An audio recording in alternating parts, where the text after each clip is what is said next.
Бет күтімі оң қарапайым әдет.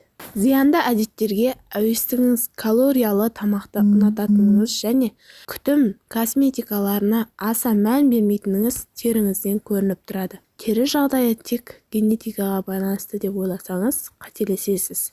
Себебі терінің қандай болуына ұстанатын өмір салтыңыз, тамақтанатыныңыз, күтім жасауыңыз тікелей әсер етеді. Сондықтан қарапайым бьюти әдеттерді қолға алған жөн. Бетіңізді сабынмен емес, арнайы құралмен жуыңыз. Сабын теріні қатты құрғатады. Кейде бетті сабынмен жуу пайдалы.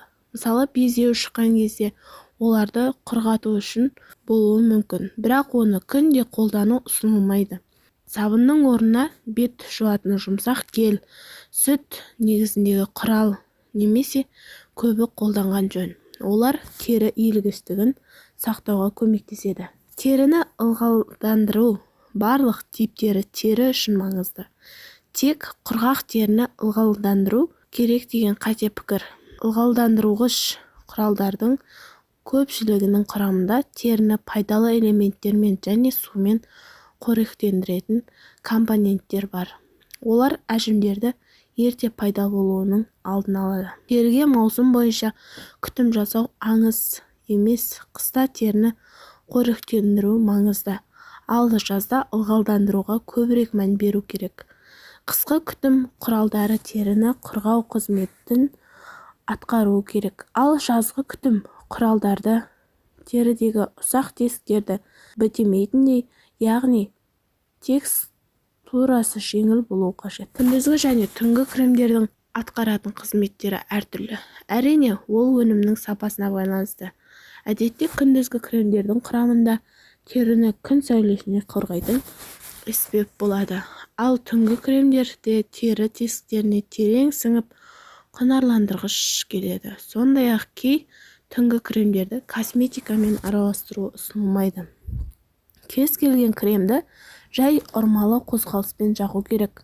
Кремді саусақтарыңызбен ұрып жаққан кезде ол жақсырақ жұмыс істейтін болады. Ұйықтар алдында міндетті түрде косметиканы кетіру керек. Бұл да күніне 2 рет тіс жуу секілді міндетті әдеттер қатарына ену керек. Макияжбен ұйықтап қала берсеңіз, тері ерте қартаяды. Тері түсі күңгірт болып кетеді және шаршаңқы көрінетін боласыз. Түнде тері демалу керегін ұмытпаңыз.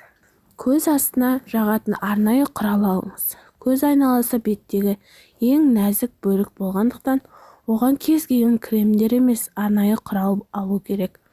Көз астына арналған құрал әжімдердің пайда болуының алдын алады. Лифтинг әсер береді. Бет массажы қан айналымды арттырады. Жалпы көп уақыт алмайтын бет гимнастикасын үйреніп алған жөн. Мұндай гимнастика теріні жастығын ұзаққа дейін сақтауға болады. Тері жағдайы жақсару үшін ағзаға жеткілікті түрде дәрумендер келуі тиіс. Қосымша дәрумендерді дәрілік құралдардан алу керек. Бірақ ағзаға дәрумендерді азық-түліктен жақсырақ алынатын ұмытпаңыз. Мысалы, омега-3 сау тері үшін маңызды элементтердің бірі.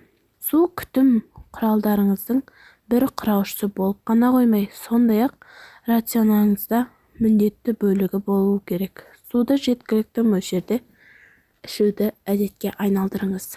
Видеоның соңына дейін көргендеріңізге рахмет. Тіркеліп, лайк басып, қоңыраушаны басып кетіңіздер.